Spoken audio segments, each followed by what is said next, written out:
যুক্তরাষ্ট্রের লস এঞ্জেলসের দাবানল নিয়ে বিদায়ী প্রেসিডেন্ট জো বাইডেন ও ক্যালিফোর্নিয়ার ডেমোক্রেটিক দলীয় গভর্নরের সঙ্গে রাজনৈতিক দ্বন্দ্বে জড়িয়ে পড়েছেন নবনির্বাচিত মার্কিন প্রেসিডেন্ট ডোনাল্ড ট্রাম্প। পানি সংকটের জন্য ক্যালিফোর্নিয়া প্রশাসনের প্রতি তীব্র ক্ষোভ প্রকাশ করেছেন তিনি। ইতিহাসের ভয়াবহ দাবানলে পড়ছে যুক্তরাষ্ট্রের দ্বিতীয় বৃহত্তম শহরটি। গত মঙ্গলবার দাবানল শুরুর পর এখন পর্যন্ত তা নিয়ন্ত্রণে আনতে পারেনি লস এঞ্জেলস কর্তৃপক্ষ।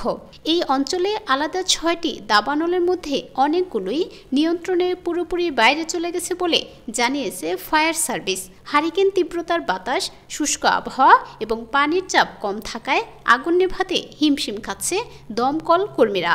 এ প্রসঙ্গে ট্রাম্প তার সামাজিক যোগাযোগ মাধ্যম ট্রুথ সোশ্যালে বৃহস্পতিবার বলেন, গ্যাভিন নিউজকামের পদত্যাগ করা উচিত, সব তার ব্যর্থতা।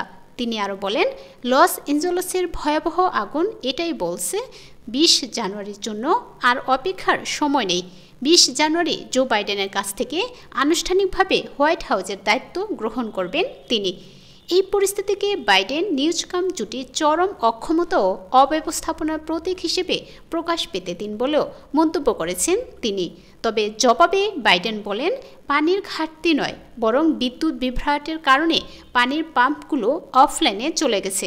দাবানলের সময় ত্রুটিপূর্ণ বিদ্যুৎ লাইনের কারণে আরও আগুন লাগার আশঙ্কায় ইউটিলিটি কোম্পানিগুলো বিদ্যুৎ সংযোগ বিচ্ছিন্ন করতে পারে।